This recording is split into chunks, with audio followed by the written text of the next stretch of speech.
Hi, I'm Tanya with Imagination Arts, and today I'm going to do a video on products that I used when I started doing art again, and they're the least expensive products.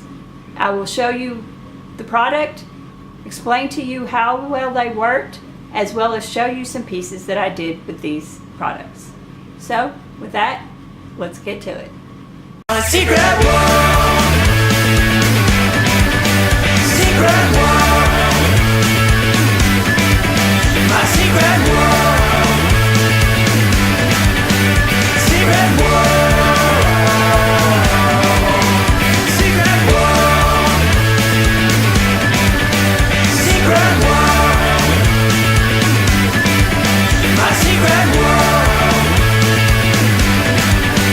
Secret world. Secret world. Hi, I'm Tanya with Imagination Arts, and in this video today I'm going to go over the products that I bought and used when getting back into art again after many years of not drawing.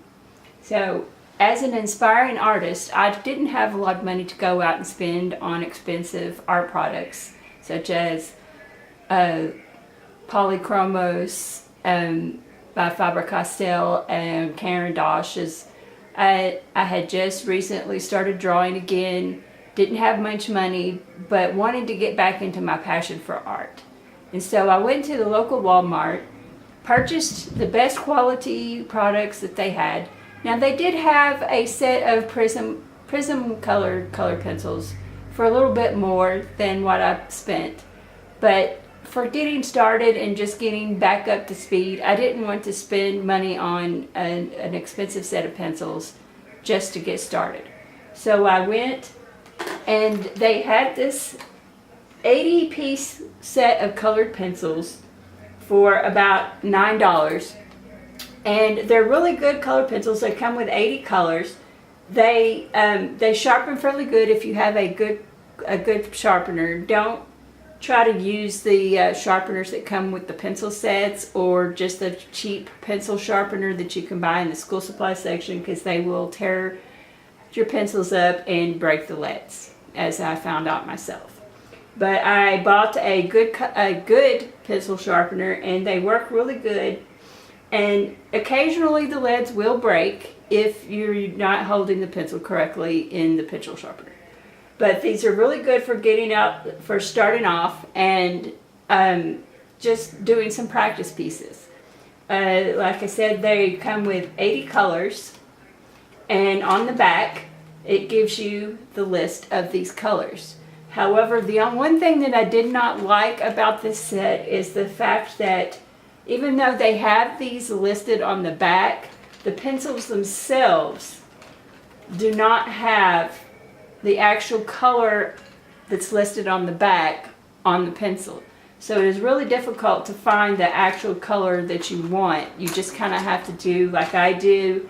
I keep a scratch sheet of paper next to me when I'm doing art, and I take out the pencil that looks like the color that I need. I sketch a little bit on the scratch piece of paper to see if it's going to be what I need. And then if it doesn't look like it's going to be correct, then I try a different color. So that's the one drawback that I had with these. Also, the leads are very, very hard.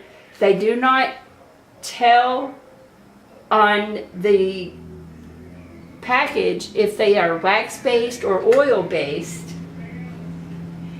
that I could find anywhere. So that's another thing. So like I said, the leads are hard. They do work very good on, when I started out, I used just printer paper just for to practice on, and they work really good for that. Also, I bought this Canson mixed media sketch pad to do work in and to do practice work on, so that I could get a feel for actual art paper and the texture of it. Now, this is Canson's mixed media. It's the XL medium-sized sketch pad, and it's pretty thick. It has quite a bit of pages in it, but seeing how it's mixed media, you can use any media on this: watercolor, acrylic, whatever you want to do. I really liked the I love to draw and I love to color, and so this worked really good for me because even though it is textured paper for mixed media, it works really good with colored pencils. I also went and bought some odorless paint, a small bottle of odorless paint thinner in the art section at Walmart, and used it for blending some pictures, and it works really good on this paper. Also, I bought a set of drawing pencils that had all the different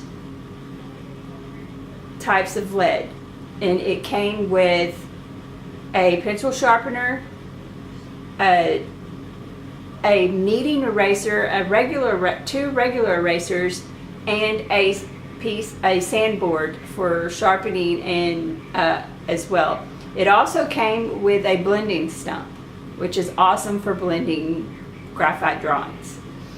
Now, with that, these pencils, like I said, they are really good for if you just want to do something cheap to get started with, and to use to practice until you are ready to step up to professional brands. So with that said, I will now show you some pieces that I did with some of this work, with some of these products. Now,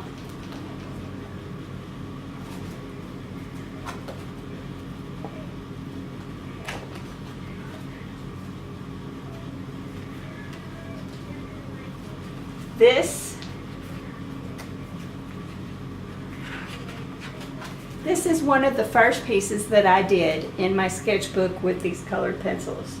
And as you can see, they show up really good on this paper. They have a lot of color. They're very bright and vivid. Now, as with all colored pencils, the lighter you draw, the lighter the color, the heavier the more pressure you apply, the brighter and the darker the color will be. So I started off lightly and then applied more pressure as I was working on this piece. So until I had the color that I wanted.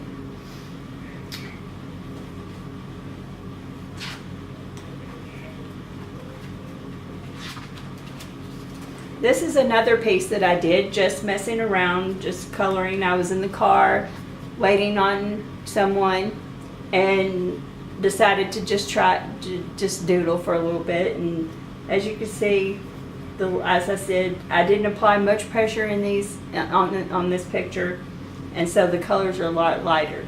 But the pencils do have a lot of color if you want to use them. This is another piece that I did with those, and I really liked. And as I said, the lighter you draw and the more you put, the different shades you get. So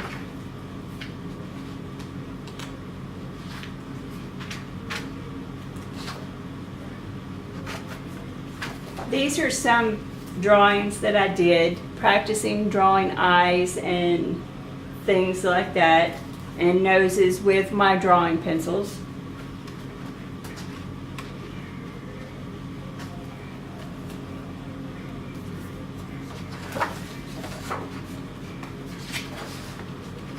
This is another picture that I drew using my colored pencils. I started off using some light colors and blue colors for the water, and then I used a graphite pencil to draw in the island and the shading for the darkness of the water, and to help give the waves a little more detail.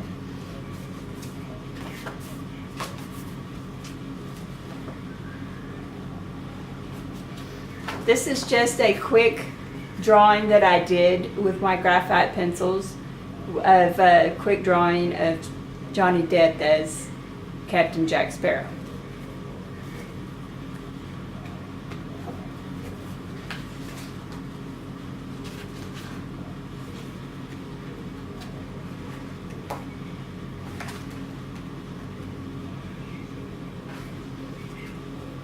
that's just a few of the pictures that I've done in my sketchbook.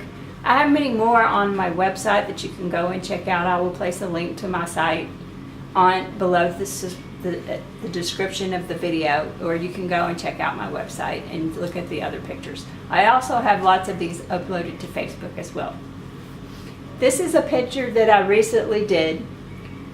My pastor's wife recently did a message on He Has His Eye on the Sparrow. So as a tribute to her and her message, I wanted to draw her a picture of a sparrow with an eye, showing that He had His eye on the sparrow. So as you can see here, you can see the eye, and then I just kind of did a background with some circles and just kind of blended it together with the odorless paint thinner. And then I drew, after I did the background, I then proceeded to work on the bird, trying to get as much detail in there as I could. And I'm still kind of working on this piece, so it's not completed yet. But that's my most recent one that I've done with these pinches. I've also recently purchased this other set of dollar colored pencils at Walmart that are also really good, which I used in this piece, as well as some of the other pencils. Now, this is a piece that I did while on a trip in a hotel on a piece of printer paper using these pencils. And as you can see, I also, on this printer paper, I used my odorless paint thinner. And it did, even on this printer paper, it did blend the colors quite well. So you just have to be careful not to have a whole lot of odorless paint thinner on your brush. Make sure you dab it off on a towel or a napkin or something to get the excess out, or else you will have really wet places on your paper. But you can blend on printer paper. And those are all of the pieces that I did using these products. And so I hope this video will help you in getting started with art again, and with products that maybe you might be able to get started with if you can't afford the professional brands, such as like me when getting back into art again. So thank you for visiting Imagination Art, and I hope to see you again in the next video. Thank you. A secret world. Secret world.